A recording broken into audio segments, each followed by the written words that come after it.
आएगा।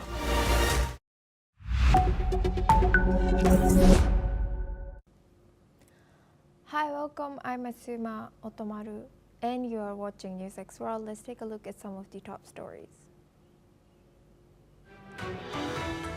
North Korean leader Kim Jong-un has told Russian Foreign Minister Sergei Lavrov that Pyongyang is ready to unconditionally support all of Moscow's actions in Ukraine, according to KCNA reports. Lavrov's three-day visit comes as North Korea provides troops and arms for Russia's war.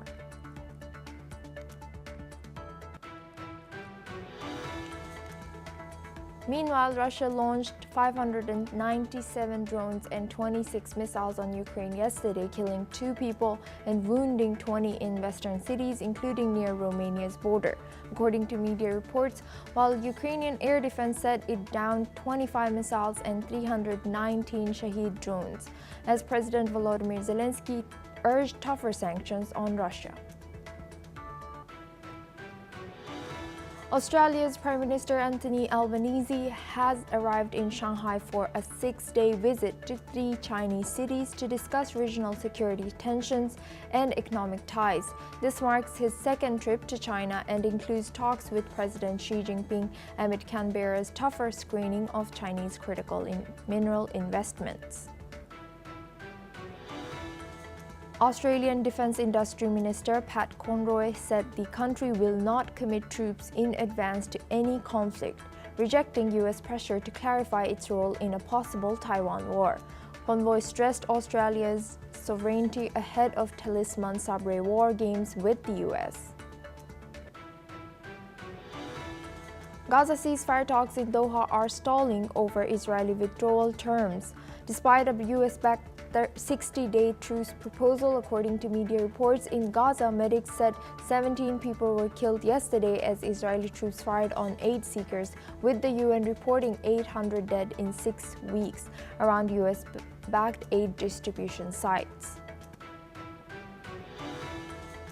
President Donald Trump threatened 30% tariffs on imports from Mexico and the European Union starting August 1st after trade talks have failed. Letters to EU Commission President Ursula von der Leyen and Mexican President Claudia Sheinbaum posted on his Truth Social signaled an escalation in the trade war. Air India crash that killed 260 people last month was caused by engine fuel cut-off switches flipping, leading to loss of thrust, Indian investigators said in a report. The Boeing 787 Dreamliner crew, both experienced pilots, appeared confused as one asked the other why he cut off the fuel. Iranian Foreign Minister Abbas Araghchi said Tehran will cooperate with the IAEA but warned that inspections of bombed nuclear sites pose security risks. According to media reports, under a new law, IAEA access requires approval from Iran's Supreme National Security Council following last month's Israel and US strikes on its nuclear program. Mexican President Claudia Sheinbaum has expressed her belief that an agreement with the United States can be reached before the 30% tariffs announced by US President Donald Trump take effect on August 1st. This comes after Sheinbaum revealed that officials from her government met on July 11th with representatives of the Trump administration in Washington to seek an agreement that would prevent the imposition of tariffs on Mexican exports to the United States. With 30% tariffs looming over Mexican exports, the stakes remain high. President Trump's threat to impose the duties on both Mexico and the European Union follows failed attempt to secure a broader trade deal. Mexico now hopes that ongoing trade talks can prevent the measures from taking effect on August 1st. Muy temprano salió una carta firmada por el presidente Trump, donde dice que a México le van a poner 30% de aranceles a todo lo que se exporte a Estados Unidos. Vemos que, por lo que platicaron el día de ayer nuestros compañeros, que vamos a llegar a un acuerdo con el gobierno de los Estados Unidos y que vamos a llegar, por supuesto, a mejores condiciones. ¿Qué podemos trabajar con el gobierno de Estados Unidos? Y tenemos claro que no, y hay algo que no se negocia, nunca, es la soberanía. Now we're joined by Dr. Ajay Dua. He's a former Secretary of Commerce and senior economist. Thank you, Dr. Ajay, for joining us today. Welcome to NewsX World. What leverage, if any, does Mexico have now in these negotiations with the Trump administration, especially given past trade dynamics between these two countries? Thank you for having me on your show. I think Mexico has a lot of leverage vis-a-vis the United States. Mexico's labor-intensive industry, to start with, was the market for most of its products was the United States. Over the years, now even the complexion of the goods which are being exported from there, some might have been made through Chinese investment in Mexico. But the trade, the bilateral trade between Mexico and the United States continues to be very large, and the US consumer is better off having lower duties, 10% duty or so, whatever President Trump had imposed as soon as he had come into power. I thought was more than enough. Otherwise, the implication upon the US consumer can be huge, because Mexico is almost the largest exporter after China of consumer goods, consumer durables to the United States. And Dr. Ajay, how significant would a 30% tariff will be for the Mexican economy, and which sectors can be most vulnerable? I think a 30% flat on the imposed by the United States can hurt a lot of agriculture products, and Mexico, because it has a large border with the US, does export a lot of those products which are daily requirements.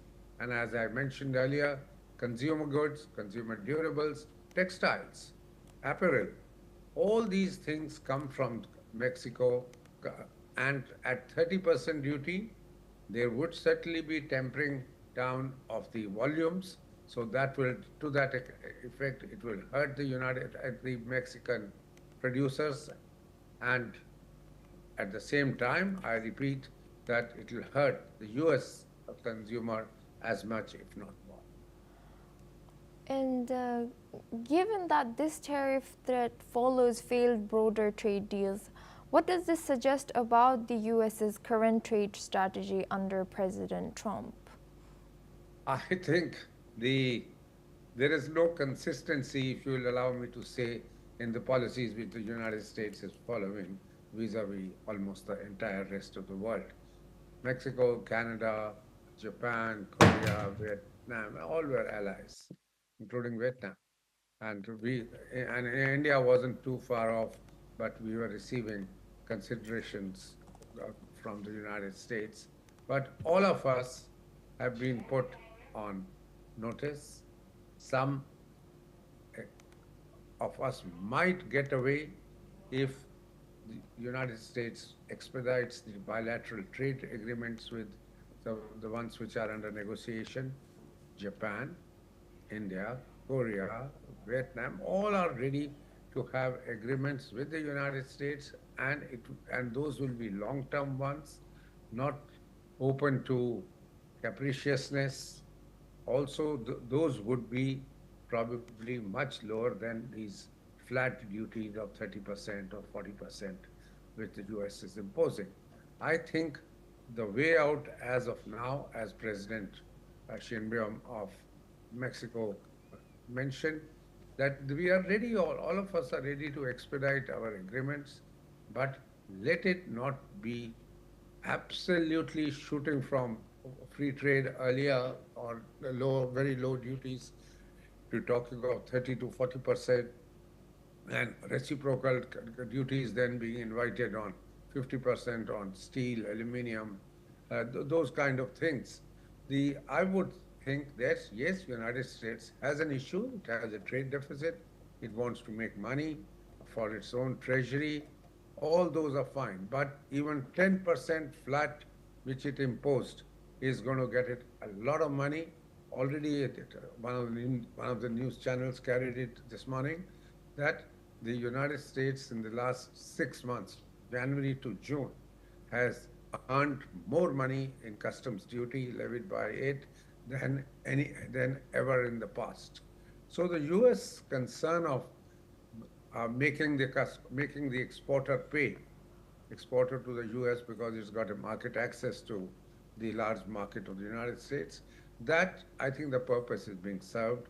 Let it not go on and on, because you do that, you hurt yourself as much as you hurt the others. And Dr. Ajay, lastly, do you think that the Mexican President Sheinbaum and Trump, do they share good relations with each other? Are they friends? What is their relationship like from the past few tit-and-tat kind of situations we have seen in the past? I don't think there is an adversarial relationship. They do get along from whatever has been reported in the press and the media. So she, and I think President has once, if I recall, even complimented her approach to sorting out the United States, their bilateral trade. So I'm optimistic that yes, she has to pose tough, she has to look like a patriot, and after all, the people of Mexico have elected her, and she should go all out to protect their interests. But I have a feeling that this 3-week window, which has been extended from the 9th to the 31st of July, it would make a lot of countries, those who were earlier being inflexible or a little obstinate, and the United States, which wanted to have its own way vis-a-vis, some of them give us market access to your agriculture, dairying, GMO products. It's doing this to a lot of countries. Otherwise, we will do this, we will do that. That, at the end of the day, is, I would only call it negotiating tactics. But now the time has come. The U.S. has made use of it. U.S. administration, the U.S. president, and across the line, his secretaries, whether it is Besant in the Treasury, whose concern is money, all have made use of it, but now they should get down to, after all, it is only 18 days left now. Yes. The 18 days, they need to have as many agreements as these 18 days. 18 to 20 agreements with, see, EU was a very major trader with the United States. And they were military allies, they were strategic allies, and they were trading allies. Yes, Dr. J, you will stay with us as we move on to EU. Now, French President Emmanuel Macron has expressed strong opposition to the United States announcement of 30% tariffs on European Union exports. Macron condemned the measure and affirmed France's full support for the European Commission in ongoing trade negotiations with Washington. He stated that France shares a very strong disapproval of the broad tariff plan and called for the use of anti-coercion instruments to defend the EU's interests. Macron emphasized the need to speed up the preparations of credible countermeasures if no deal is reached before the August 1st deadline. He said it is now up to the European Commission to assert the Union's determination to defend European interests. If the tariffs do indeed take effect, the potential impact on Europe could be vast. The value of EU-US trade in goods and services amount to $2 trillion in 2024, or an average of 4.6 billion euros a day, according to reports. Now we go back to our guest discussion with Dr. Ajay Dua. He's a former Secretary of Commerce and Senior Economist. Thank you, Dr. Ajay, for staying with us. Now looking at Europe with 2 trillion in annual trade between this US and EU, how do you think what sectors would be hit hardest by these tariffs and how quickly the economic effects might be felt? With Mexico, which we were discussing a little while ago, Europe is not really labor-intensive exports from there. There may be an odd country or two which has this high labor intensity because of population and skilled labor being available. But by and large, these are manufactured goods and services. Between Europe and the US, the services trade, which you mentioned about $2 trillion, is a preponderant one. The second, I think the sophisticated goods extend to a lot in the modern technology. Automobiles, of course, Europe has been very big, and it's been doing that for years together. But if you look at all the chains of modern technology, whether it is AI, blockchains, robots, etc., each country in Western Europe, EU has now extended its borders a little bit more, but the Western European countries, particularly Germany, France, all these such countries have had a comparative advantage, even in terms of sophisticated and modern technology goods. I think, again, as I said, 30% duty upon them would mean hurting them and hurting yourself even more. How long can the President of the United States go on hurting his own customers? They are his voters. At 30% duty and $2 trillion trade with, as you mentioned, about $4.5 billion a day, the inflation in the United States can gallop. The rates of growth, economic rate of growth will come down because if inflation is high, then the savings it will be impacting the savings and the investments. And Europe has been spending, as we all know, giving a lot of assistance to Ukraine, and it's bound now itself because of President Trump to stepping up the military budget of each country to 5%.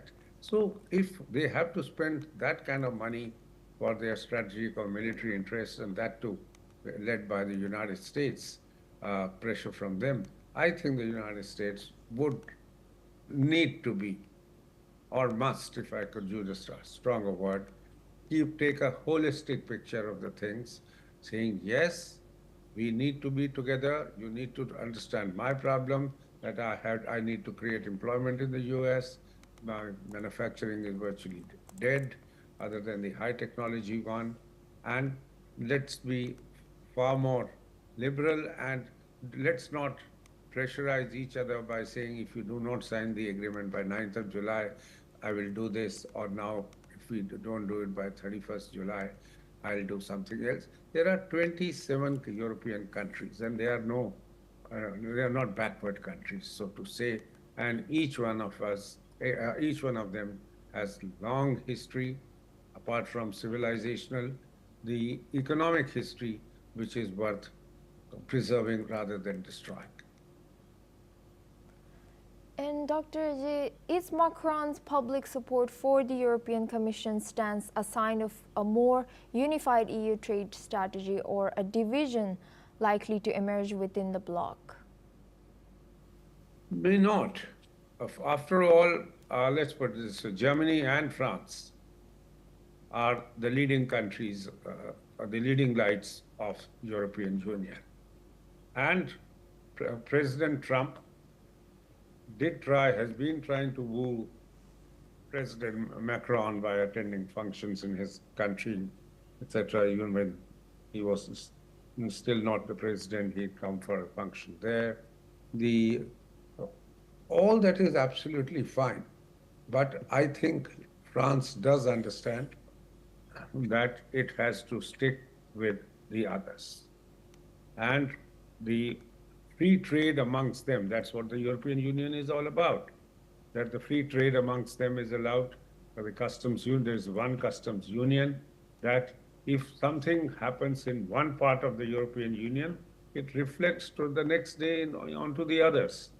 So, and it is a customs union. If you would recall, it used to be called EEC earlier, European Economic Community, before EU was formed. And then came the customs union, and then we have now EU, which looks at even similar laws, that the lawmaking on a different, European laws apply in the parts of, in certain fields in all over Europe, and the local laws have to be consistent with EU laws. So the EU has come to stay, and it is now expanding, and I don't think anybody in his senses would like to, any European leader would like to break it up, and in any way. Europe did, England did it under Boris Johnson and walked out in 2020. And now see, they want to come back because they do see that isolated, they cannot stand by themselves. So same thing, I don't think any country, and particularly when you are geographically contiguous, you are in Europe mainland, any country can afford to be not in sync with the other. Yes, indeed. And we stay on the topic. Dr. J, please stay with us.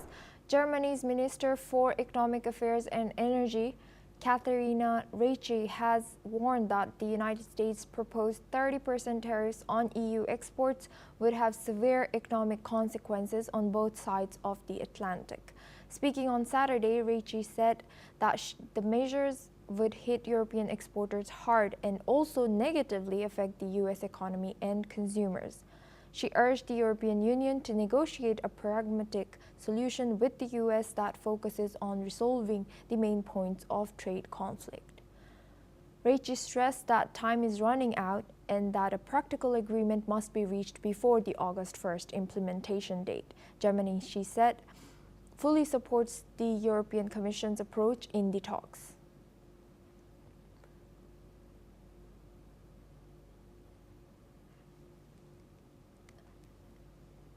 Many top officials from across the European Union have expressed alarm over the United States' decision to impose 30% tariffs on EU goods beginning August 1st. The European Council President Antonio Costa reiterated the EU's full support for ongoing negotiations to achieve a fair deal with Washington.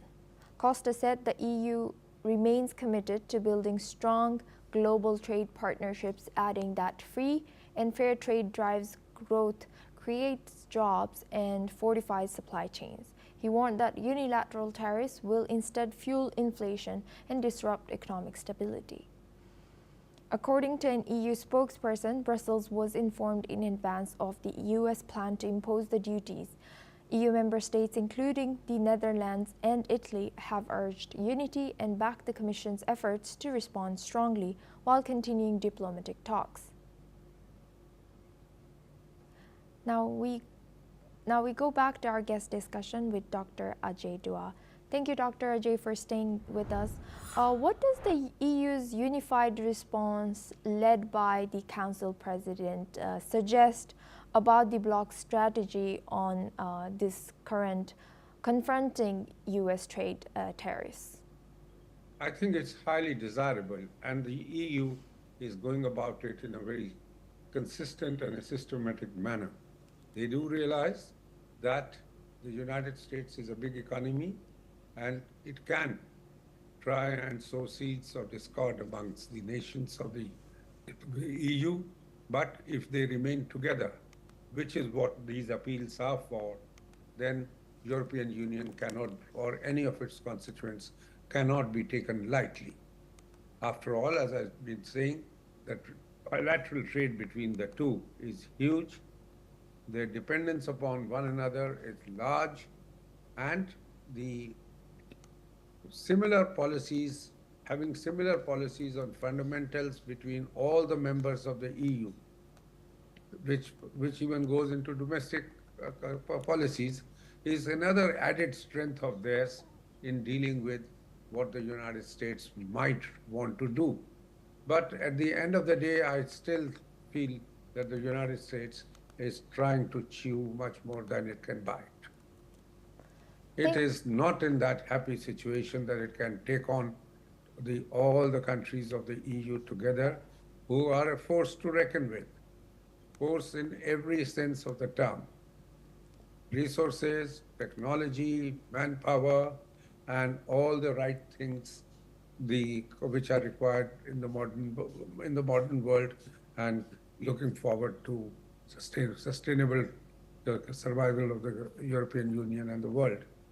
If that be so and they remain strong, I think that they would be able to face even this deadline of 1st of August, unless the agreements with the EU is reasonable, preserves their interests, and the EU does make in turn some concessions to the United States, a few concessions which are probably required in every set of negotiations.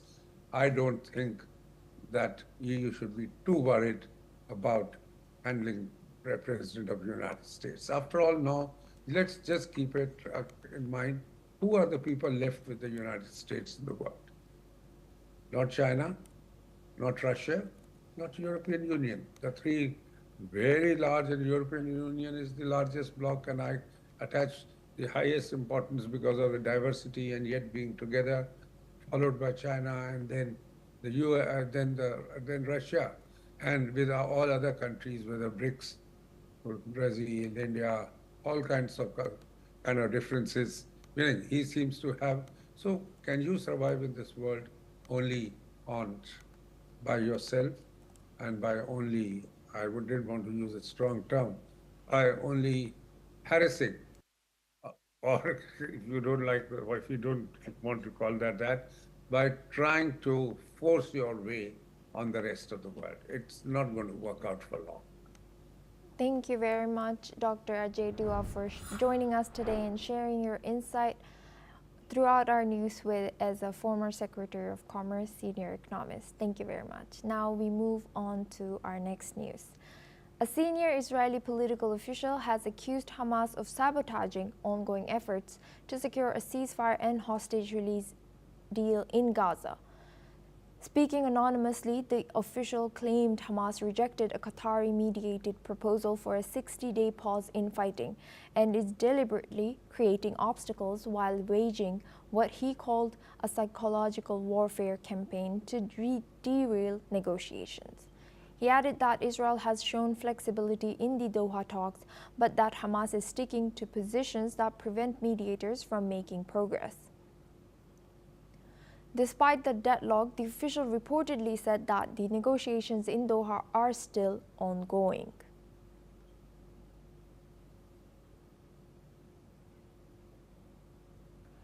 Now we are joined by Adrian Calamere for this discussion. He's a terrorism scholar joining us live from New York. Thank you, Adrian, for joining us today. Good to see you. What role do third-party mediators like those involved in the Doha talks realistically can play in overcoming deadlocks in such high-stakes negotiations? Great to see you, Asuma, and thank you for having me. And good morning to all your viewers. As far as third-party mediators, everything's been going through Doha. And so we have to look at Doha, Qatar, and the relationship to Hamas. The relationship to Hamas is Doha, Qatar is a Muslim Brotherhood nation, and Hamas is a Muslim Brotherhood organization. They are also one of the largest financial backers. So it has always been in their interest to make sure that they stay alive some way, shape, or form. And it looks like we're kind of reaching, at least Israel is reaching somewhat of a strategic dead end here, because as soon as the when hundreds of hostages were taken back to Gaza, that can completely change the dynamics of this conflict. And so, Israel is looking at the situation where it had really two objectives. One, to make sure Hamas could never reconstitute and launch another attack. And number two, that it gets all its hostages back. So those are the two goals. Whether those can get met using third-party mediators, especially Qatar, I don't see it like likely a good outcome. We've been down this path, at least over a dozen times with multiple peace proposals floated through Qatar, handed to Hamas, and then rejected by Hamas. And then ultimately, we have to remember who controls Hamas at the end of the day.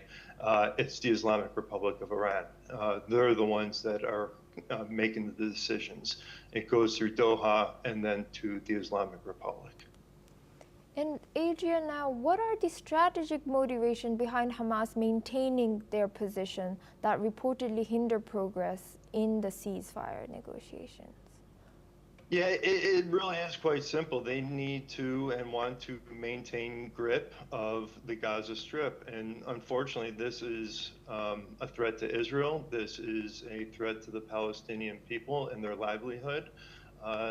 This is why they look to derail any type of ceasefire talks, is because they realize that the international pressure is on Israel at this point, and they're going to use and continue to use the civilian casualties to their advantage and continue to wait out Israel until some type of ceasefire is arranged.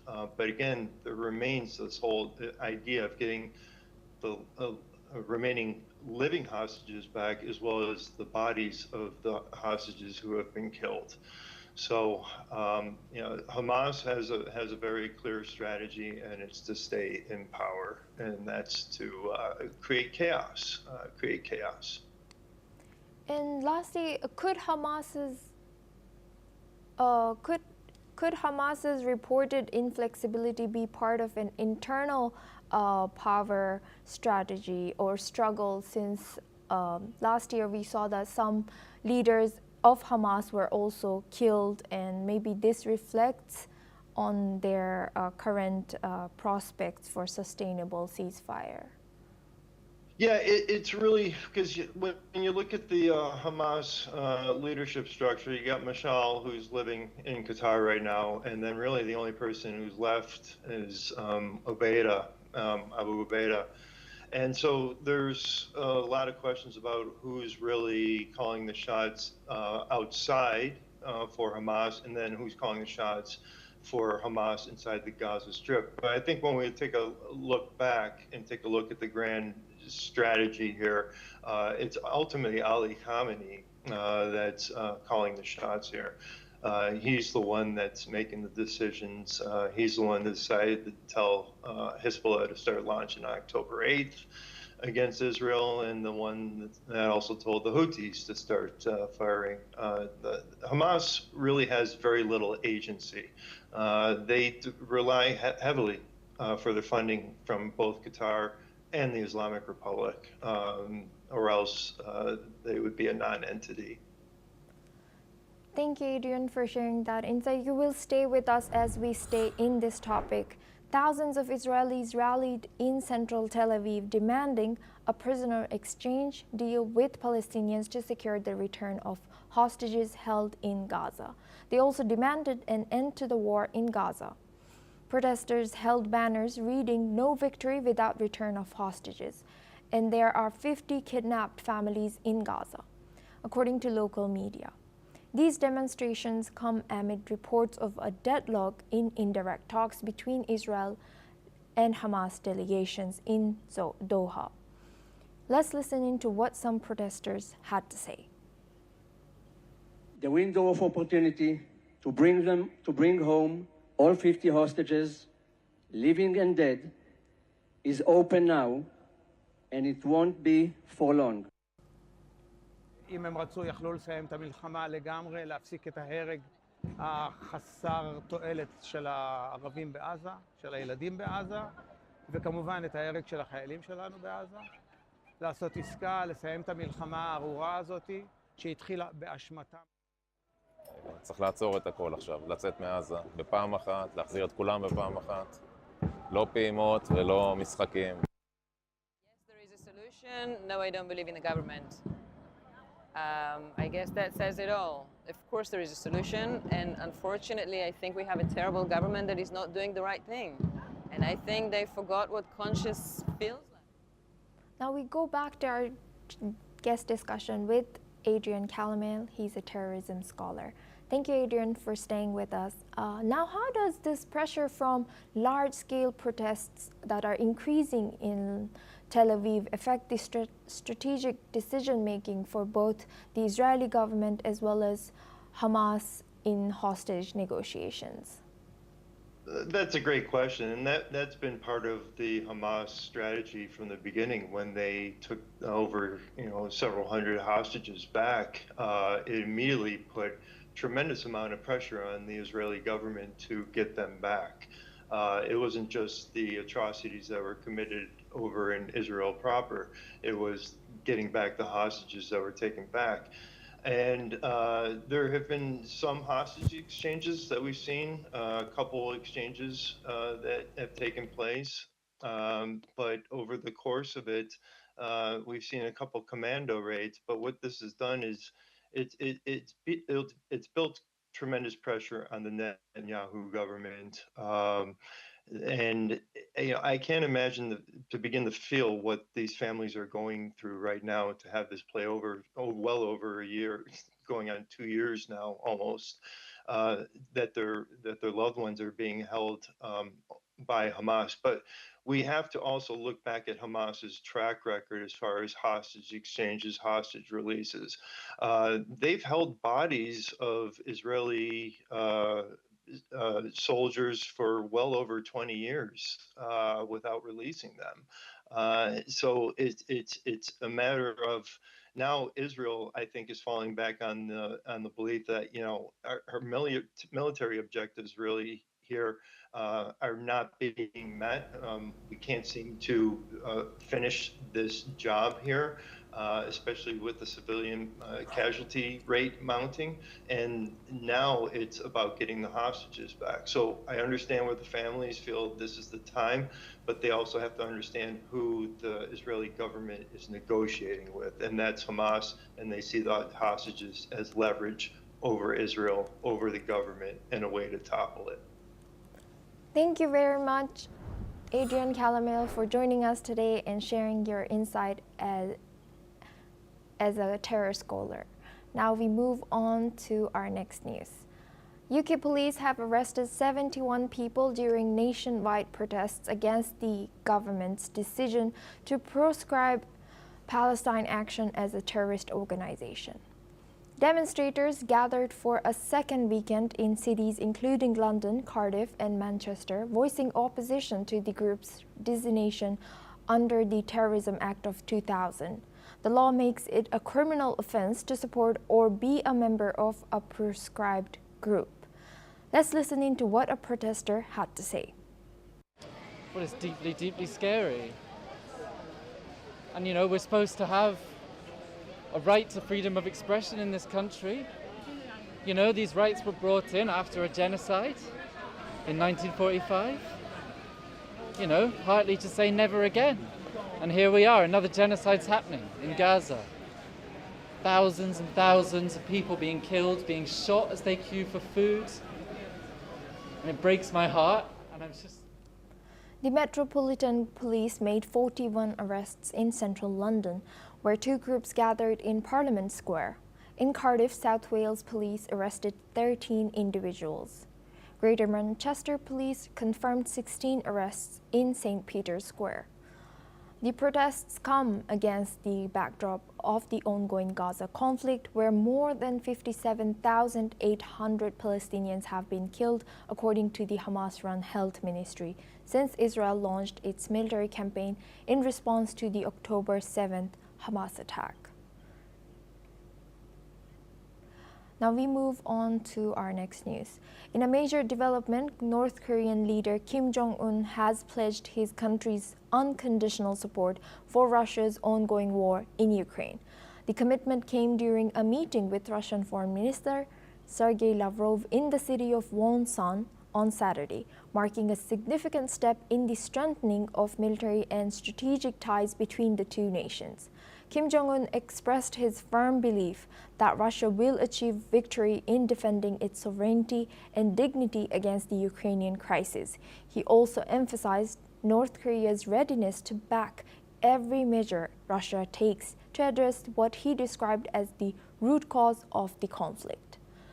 The visit underscores the growing cooperation between North Korea and Russia, who have deepened their alliance since Russia's full-scale invasion of Ukraine in 2022.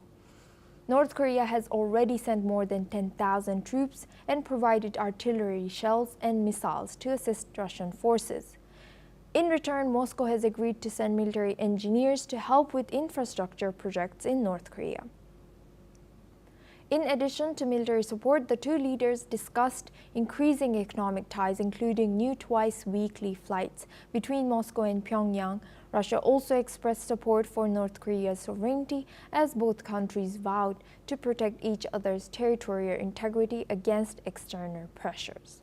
This meeting follows the historic summit between Kim Jong-un and Russian President Vladimir Putin last year, during which the two countries signaled a mutual defense pact. The latest talks in Wonsan signal an even deeper commitment to strengthening military, political, and economic ties between the two nations. Lavrov expresses his gratitude to the leadership of the Democratic People's Republic of Korea. Here's what he said. Искренне признательны руководству Корейской Народно-Демократической Республики и, конечно, всем военнослужащим, солдатам, офицерам, которые продемонстрировали великолепную боевую подготовку и внесли очень важный вклад в справедливое дело освобождения. Now for this discussion, we are joined by Spencer Critchley. He is communication strategist joining us live from California. Thank you, Spencer, for joining us today. Good to see you. What communication risks or unintended consequences could arise for both Moscow and Pyongyang by so overly aligning on contentious global issues and war on Ukraine? Both countries have few other choices. One of the problems with being a country like Russia under Putin or North Korea under Kim Jong-un is that the only allies you can find are countries like you, pariah states run by psychopaths. So I'm not sure how much choice they have, really, and it certainly doesn't flatter the reputations of either country to be able to claim, on the one hand, Russia as one of its principal allies or North Korea as one of its principal allies. Both of them are aggressor states, as I say, run by psychopathic gangsters.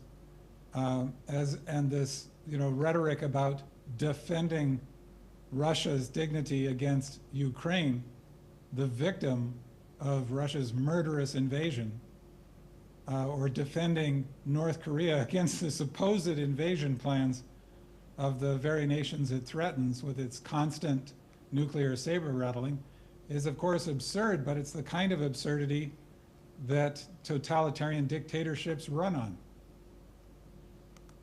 And Spencer, how does the KCNA's language emphasizing territorial integrity and sovereignty align with broader propaganda goals in both North Korea and Russia from your perspective?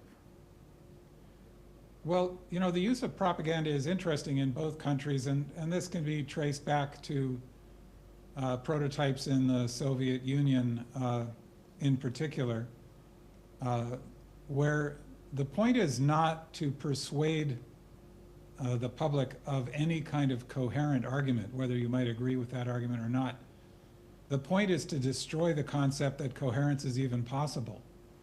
The outrageous contraventions of the truth, the construction of a mirror world in which Russian aggression against civilians and against even children is cast as them being the victims of aggression. Or again, North Korea, perhaps the most repressive state in the world, that's constantly boasting of its emerging nuclear capability and demonstrating threats towards its neighbors, as well as claiming to threaten the United States. the sheer outrageousness of the claims is part of the plan.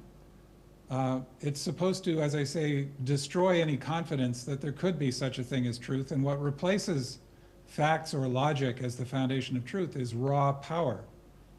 And backing that up is the not just willingness, but eagerness to use extreme violence against their own citizens and maintain a state of terror to keep the dictators in charge. So as I say, it's a special use of propaganda that was pioneered by Stalin in the Soviet Union, by Hitler in Nazi Germany. And as I say, the idea is to destroy the concept of truth and to replace it with just raw power. Whereas the other propaganda efforts, if there's anything to recommend them, at least they are often operating within some kind of context in which respect for facts and logic is high enough that people at least try to lie convincingly. But at this point, in this case, the point is to lie completely unconvincingly and just convince people that the only option they have is to submit. Thank you very much, Spencer, for joining us today and sharing that insight. Now we move on to our next news. India's External Affairs Minister S. Jaishankar is expected to travel to China next week to attend a high-level meeting of the Shanghai Cooperation Organization, according to official statements released in Beijing. The meeting of the Council of Foreign Ministers of the SCO will take place in the Chinese city of Tianjin on July 15th. The Chinese Foreign Ministry confirmed that besides participating in the ministerial talks, Jaishankar will also undertake a bilateral visit to China.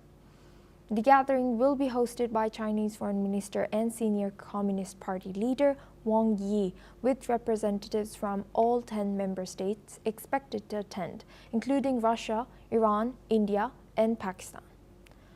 The ministers are set to discuss a range of issues spanning regional security, economic cooperation, and broader geopolitical developments in the SCO region.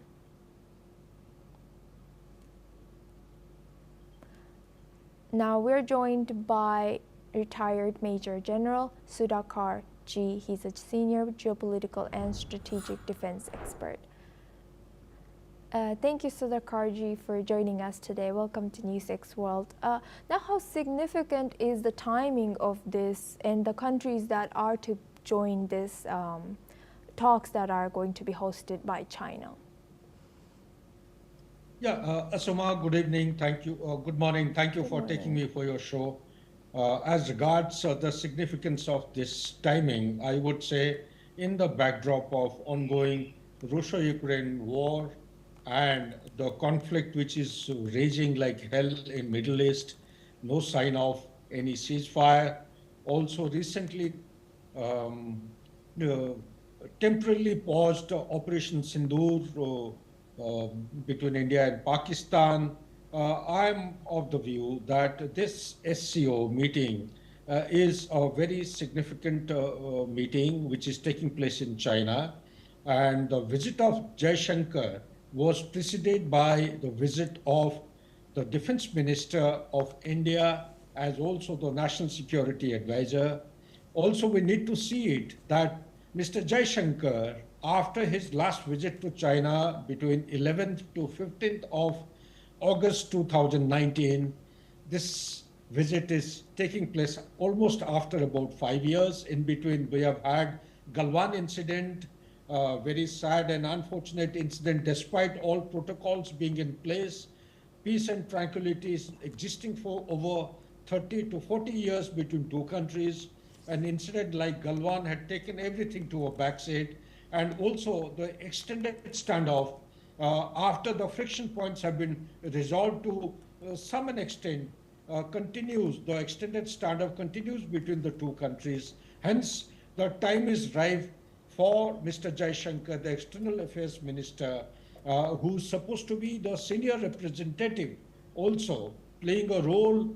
NSA is the senior representative. Mr. Jaishankar has got a role cut out with regard to the following, as per my assessment. One, to normalize the relationship, because the extended standoff, despite the talks and assurances on 21st October 2024, has not eased out or normalized.